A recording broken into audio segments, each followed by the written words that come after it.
أعوذ بالله من الشيطان الرجيم بسم الله الرحمن الرحيم الذي جعل لكم من الشجر الأخضر نارا فإذا أنتم منه توقدون أوليس الذي خلق السماوات والأرض بقادر على أن يخلق مثلهم بلى وهو الخلاق العليم إنما أمره إذا أراد شيئا أن يقول له كن فيكون فسبحان الذي بيده ملكوت كل شيء وإليه ترجعون صدق اللہ العظیم۔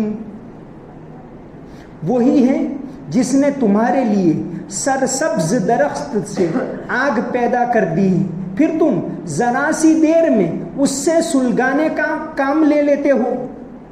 بھلا جس ذات نے آسمانوں اور زمین کو پیدا کیا ہے، کیا وہ اس بات پر قادر نہیں ہے کہ ان جیسوں کو دوبارہ پیدا کر سکے؟ کیوں نہیں، جبکہ وہ سب کچھ پیدا کرنے کی پوری مہارت رکھتا ہے۔ اس کا معاملہ تو یہ ہے کہ جب وہ کسی چیز کا ارادہ کر لے تو صرف اتنا کہتا ہے کہ ہو جا، بس وہ ہو جاتی ہے۔ غرض پاک ہے وہ ذات جس کے ہاتھ میں ہر چیز کی حکومت ہے، اور اسی کی طرف تم سب کو آخر کار لے جایا جائے گا۔ پچھلی آیتوں کے اندر آیا من یحیی العظام وہی رمیم، کہ جب یہ ہڈیاں گل سڑ جائے گی تو اس میں سے دوبارہ کون پیدا کرے گا؟ فرمایا قل، کہہ دو، یحییھا الذی او انشأھا اول مرہ، کہ وہی پیدا کرے گا جس نے پہلی مرتبہ پیدا کیا۔ آپ صلی اللہ علیہ وسلم کو حکم دیا قل، کہہ دو۔ یہ قل لفظ ہے قرآن کریم کے اندر بار بار آپ صلی اللہ علیہ وسلم کو خطاب کرتے ہوئے آیا ہے۔ پورے قرآن میں 332 مرتبہ قل کا لفظ آیا ہے۔ 4 قل ہم پڑھتے ہیں، قل یا ایھا الکافرون، قل ھو اللہ، قل اعوذ برب الفلق اور قل اعوذ برب الناس۔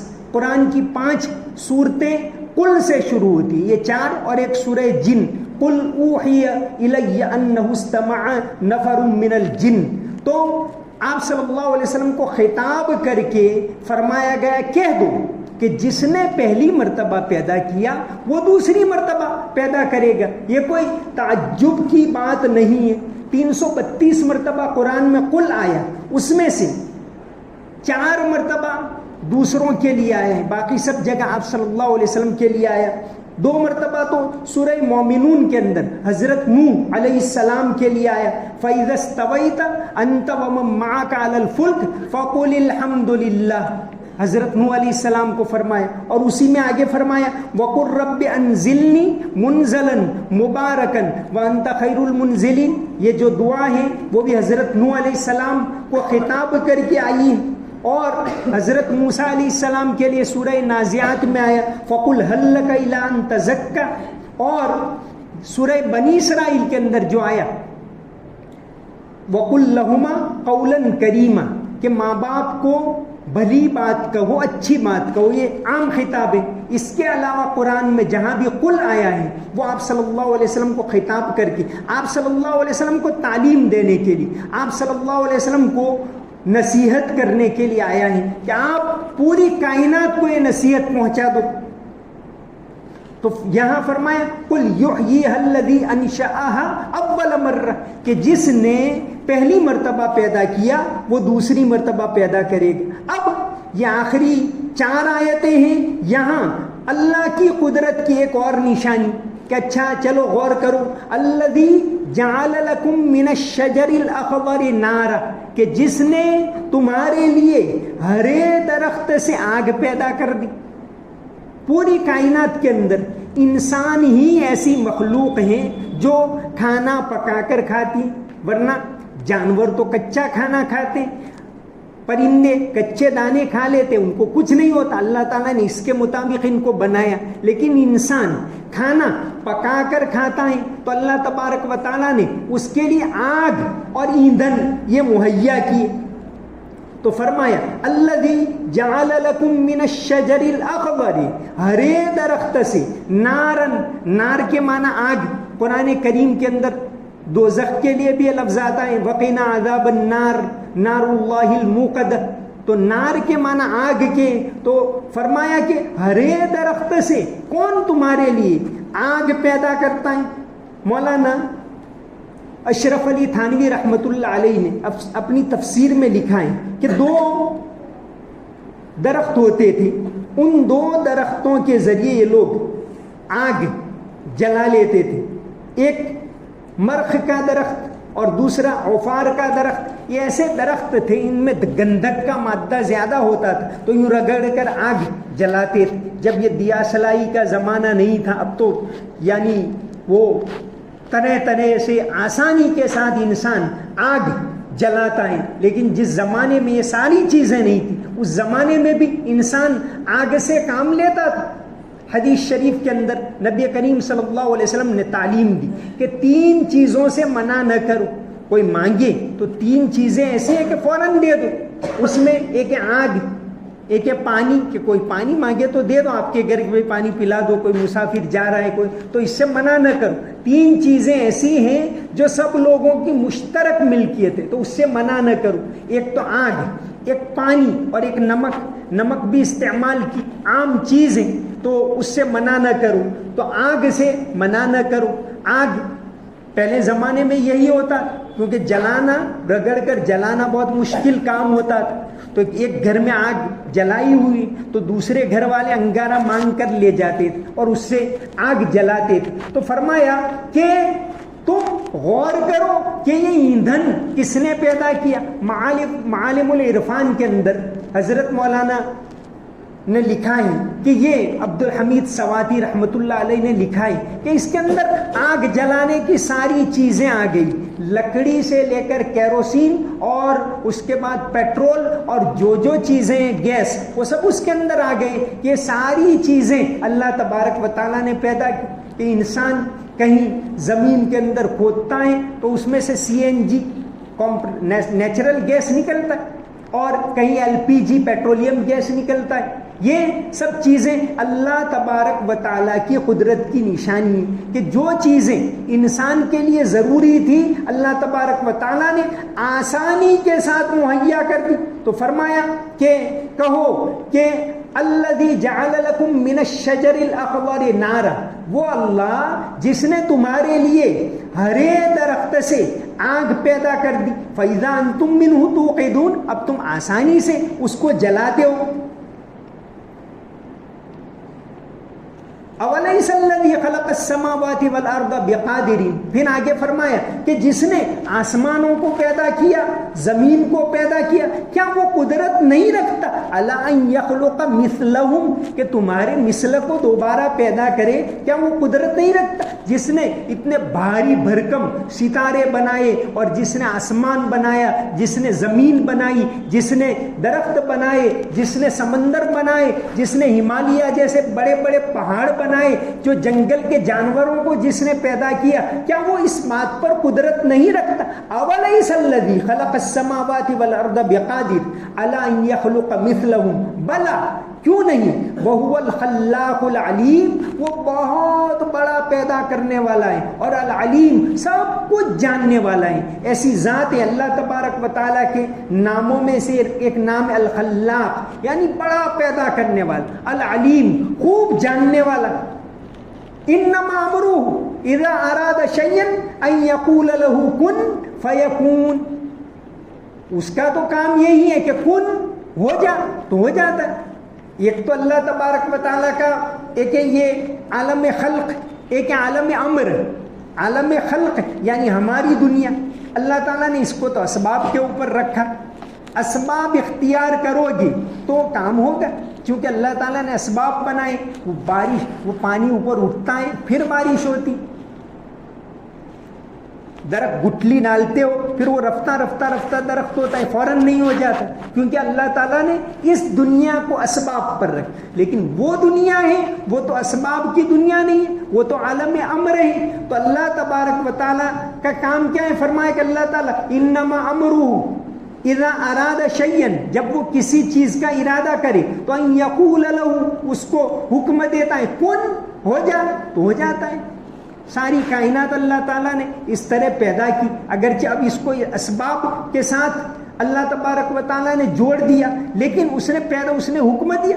اتنا زیادہ میٹر کہاں سے آئے کہ بھئی یہ گرو کا تارا اتنا بڑا ہے اس زمین سے 1300 گنا بڑا, تو اتنی اس کی مٹی کہاں سے آئی ہوگی؟ یہ زمین ہماری ہے, اتنا سارا کہاں سے آیا میٹر؟ اتنی ساری چیزیں زمین کے اندر سے ساری چیزیں نکالتے ہیں, لوہا نکالتے ہیں, پیٹرول نکالتے ہیں, پانی نکالتے ہیں, سونا نکالتے ہیں, یہ سب کہاں سے آ رہا ہے؟ یہ سب اللہ تبارک و تعالیٰ نے انسان کی ضروریات کو رکھ دیا. تو دو باتیں فرمائی. پہلی بات فرمائی الذی جعل لکم من الشجر الاخضر نارا, کہ جس نے تمہارے لیے ہرے درختوں, ویسے دیکھنے جاؤ تو ہرے ہیں لیکن لکڑی سوکھ جاتی ہے, پھر انسان اس کو جلاتا ہے. ایک دوسرا فرمایا کہ جس نے اولیس الذی خلق السماوات والارض بقادر, جس نے آسمانوں کو اور زمین کو بنائے وہ قدرت رکھتا ہے علی ان یخلق مثلہم, کہ تم کو دوبارہ پیدا کرے. بلا کیوں نہیں, وہو الخلاق العلیم, انما امرہ, اس کا حکم تو جب وہ کسی چیز کا ارادہ کرے تو کن ہو جا, اٹ از ڈن, فوراً ہو جاتا ہے. یہ کن فیکون قرآن کریم کے اندر 8 مرتبہ آیا ہے. یہ لفظ کن ہو جا تو ہو جاتا ہے, یہ قرآن کریم کے اندر یہی الفاظ 8 مرتبہ آئے.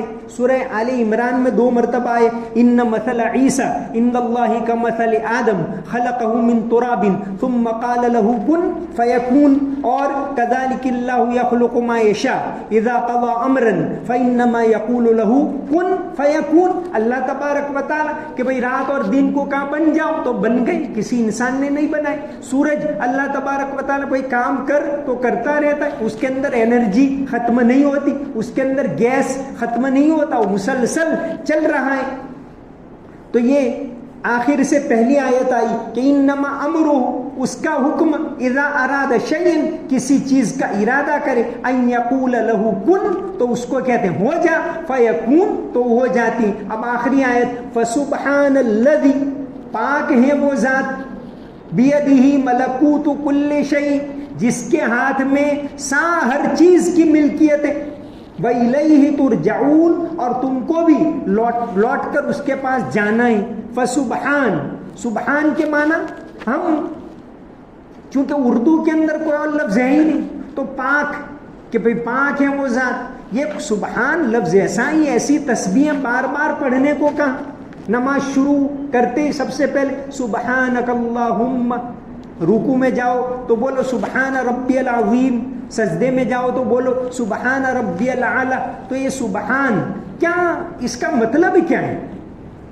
سبحان کا قرآن کریم کی کئی صورتوں میں یہ لفظ آیا ہے, بلکہ قرآن کی 7 صورتیں ایسے جو تسبیح, سبحان یعنی تسبیح پڑھنا, تسبیح سے شروع ہوتی. ایک تو سورہ بنی اسرائیل سبحان الذی اسری بعبدہ, پھر 5 مسبحات, سبح للہ سے 3 صورتیں شروع ہوتی ہیں, سورہ حدید, سورہ حشر اور سورہ صف, اور یسبح سے 2 شروع ہوتی ہیں, سورہ جمعہ اور سورہ تغابن, اور آخری جو آپ صلی اللہ علیہ وسلم کی بہت پسندیدہ صورت ہے سبح اسم ربک الاعلی. تو یہ 7 صورتیں تسبیح سے شروع ہوتی, اور 4 صورتیں ایسی ہیں جس کی آخری آیت بالکل تسبیح کے اوپر ختم ہوتی ہیں. اس میں سے ایک سورہ یاسین ہے, سورہ یاسین, اور اس کے علاوہ 4, یعنی 5 صورتیں ایسے ہیں جو تسبیح کے اوپر ختم ہوتی. ایک تو سورہ توحید, قرآن کی جو آخری صورت نازل ہوئی, پوری صورت, آیت تو الگ ہیں, پوری صورت جو آخری نازل ہوئی, سب سے پہلے تو نازل ہوا اقرا بسم, آخری ایک صورت جو ایک ساتھ اتری وہ حجۃ الوداع کے موقع کے اوپر, وہ اذا جاء نصر اللہ والفتح ورأیت الناس يدخلون فی دین اللہ افواجا, آخری آیت آئی فسبح, اس کی تسبیح پڑھو, فسبح بحمد ربک واستغفر انہ کان توابا. ایک تو یہ تسبیح پر ختم ہوتی ہے. ایک جس کو سورہ نصر کہتے ہیں اور سورہ توبہ بھی اس کو کہتے ہیں، کہ آپ صلی اللہ علیہ وسلم نے اس سورت کے اترنے کے بعد دنیا سے ودا لی۔ سورہ واقعہ فسبح باسم ربک العظیم، پھر سورہ حشر یسبح للہ کے اوپر ختم ہوتی ہے، اور سورہ طور ومن اللیل فسبحہ وادبار النجوم، کہ اللہ تبارک و تعالیٰ کی تسبیح رات میں بھی پڑھو دن میں بھی پڑھو۔